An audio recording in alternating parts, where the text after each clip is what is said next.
A jolt and then you'll die.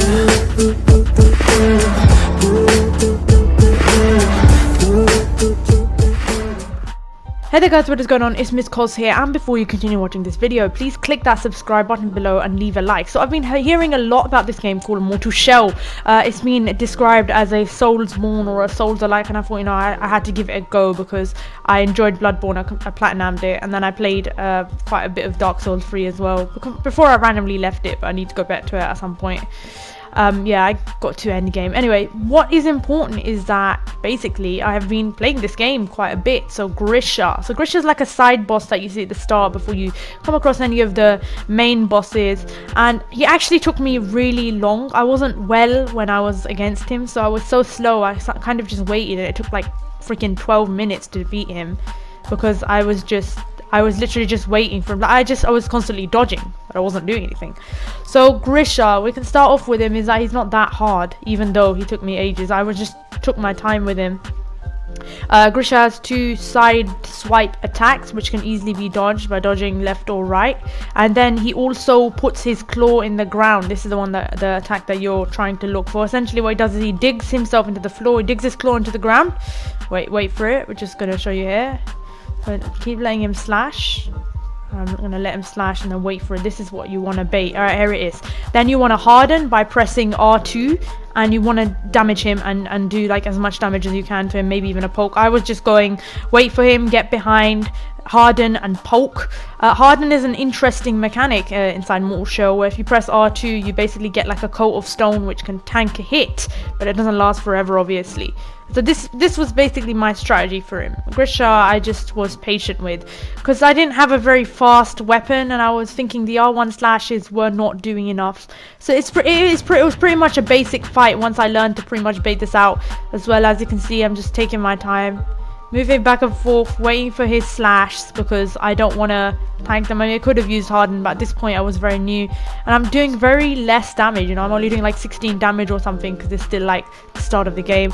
That said, you know, it is an effective strategy as well if you want to play the waiting game. Another thing that you could do is also wait for his two R1 slashes and then as you can see, get a small R1 slash into there as well. Harden is what I suppose this boss is all about. You know, it's trying to get you used to the game's mechanics and using it effectively, because when he takes his claw out of the ground he also deals damage, and so you have to be in Harden in order to tank that hit. But as long as you can narrow the timing, it's not too hard. I mean, to be fair, the arena is quite spacious as well. My thoughts about this game so far, I am enjoying it, I've got to say. I really like the environments and stuff. They're full of really cool enemies as well. And yeah, it feels a lot like it is trying to be a Soulsborne, which is basically what it is. That isn't actually created by From Software or anything. But at the same time, it's got some fresh ideas, because Harden can be pretty OP, but I have died quite a few times. You know, it's nice. It is difficult, and it's also challenging. And to be honest, this game looks really good. And if I'm saying it looks good on the PlayStation 4, which I have right now, then on the PS5 it must look gorgeous. I don't know yet. I have not been graced with having that just yet. I'm waiting slightly. I am not done with my PlayStation 4 yet, but it is a superb game. I mean, the enemies, sometimes they can get stuck in like walls and such, but mainly it's pretty smooth and everything. And you know, you can see the areas the way that the designers have kind of built them. I mean, to be honest, I've heard that this game has been built by like 15 people, so it's really impressive that they've managed to put this much level of depth and made it quite fun. The difference obviously is in Mortal Shell, instead of, you know, having different play styles and stuff, you have different shells that your character basically takes and assumes, and each of these shells belong to like a dead knight or something. So in this case I had like the, you know, your standard sword knight right now with kind of balanced character or whatever. But in general, you know, there is quite a few nice characters in here. I mean, I also tried Eridim, which I found who was like a really massive HP but really low endurance, and he got more like Solomon the Scholar, which I haven't really encountered yet or found all of them, but they've got quite a nice variety of playstyles, and I think that's really cool. Like much like how you level up either with, you know, Blood Echoes or Souls, and you're depending on what from software game or what, you know, Dark Souls games, whatever you've experienced, or Souls game you've experienced. They give you quite, you know, it's quite plentiful. They give you, like, say you can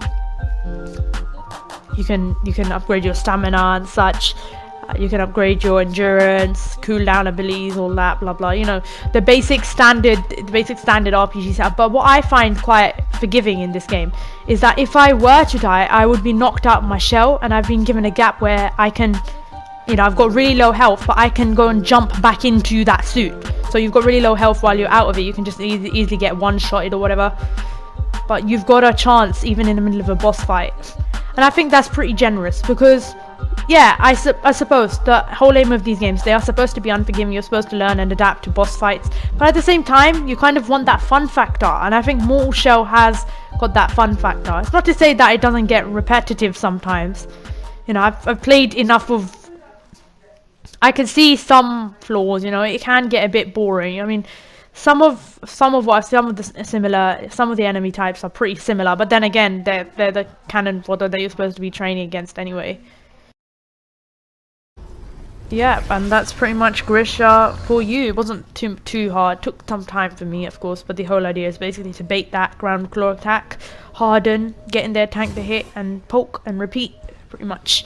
So, tell me what your thoughts are on this game. Please subscribe, leave a like, and see you soon.